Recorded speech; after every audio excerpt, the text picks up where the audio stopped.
जय हिंद दोस्तों। Green hydrogen ये एक ऐसा नाम है जो पिछले काफ़ी समय से चर्चा में है और आज ग्लोबली ग्रीन हाइड्रोजन को one of the best renewable energy source के तौर पे देखा जा रहा है।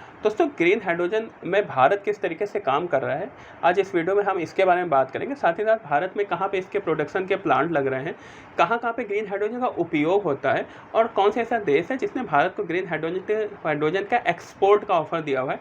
इन सब चीज़ों के बारे में इस वीडियो में बात करेंगे।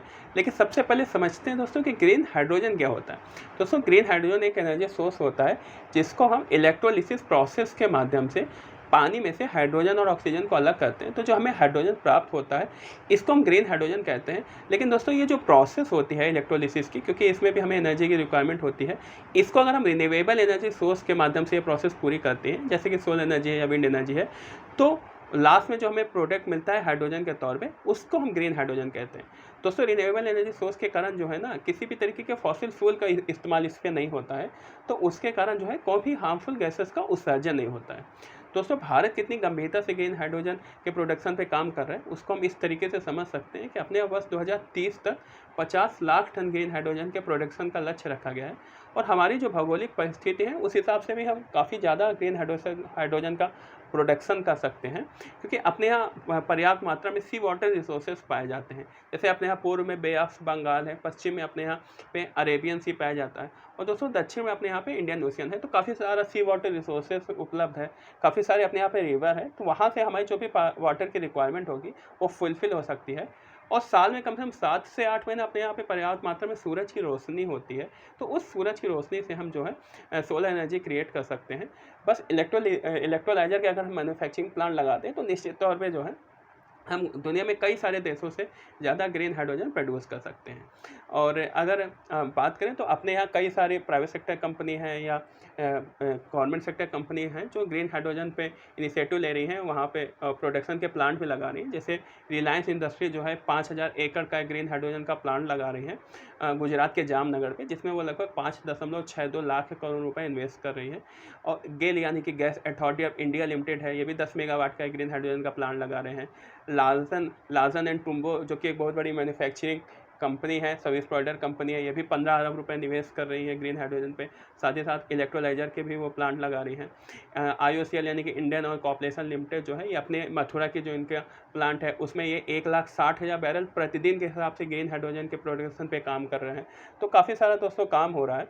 NTPC है, नेशनल थर्मल पावर कॉर्पोरेशन जो है, ये भी 4.75 गीगावाट का कच्छ में एक ग्रीन हाइड्रोजन का प्लांट लगा रहे हैं। और ये लेह लद्दाख में भी एक स्टेशन बना रहे हैं ग्रीन हाइड्रोजन का, और 5 ग्रीन हाइड्रोजन की बसेस पे चलाने का इन्होंने निर्णय लिया है।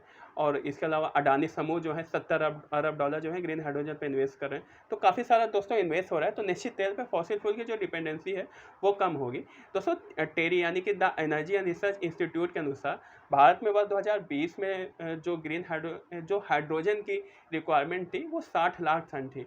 लेकिन अगर हम लोग ग्रीन हाइड्रोजन को इसी तरह से प्रोड्यूस करेंगे तो हमारी फॉसिल फ्यूल के ऊपर डिपेंडेंसी कम हो जाएगी। अब बात करते हैं कि ग्रीन हाइड्रोजन का उपयोग कहाँ कहाँ पे होता है।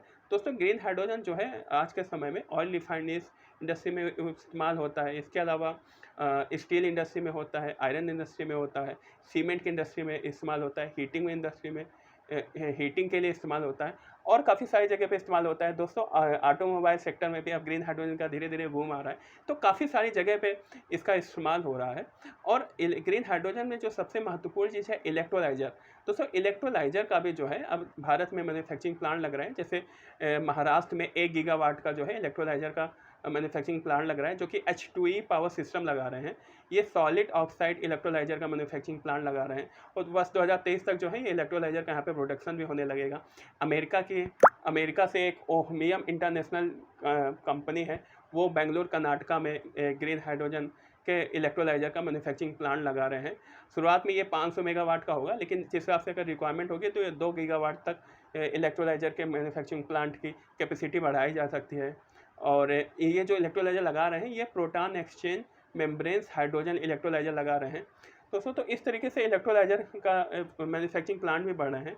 अब समझते हैं कि वो कौन सा देश है जिसने ग्रीन हाइड्रोजन के निर्यात का ऑफ़र दिया था। तो दोस्तों वो नीदरलैंड है, जिन्होंने हाल ही में कुछ समय पहले भारत को ग्रीन हाइड्रोजन के निर्यात का ऑफ़र दिया था। हंगरी से भी दोस्तों अपनी बात हो रही है। तो काफ़ी सारा काम हो रहा है ग्रीन हाइड्रोजन पे, और निश्चित तौर पे अगर हम इसी तरीके से काम करेंगे तो हम काफ़ी सारे देशों से ग्रीन हाइड्रोजन के प्रोडक्शन में आगे बढ़ जाएंगे और हमारी फॉसिल फ्यूल की डिपेंडेंसी भी कम हो जाएगी।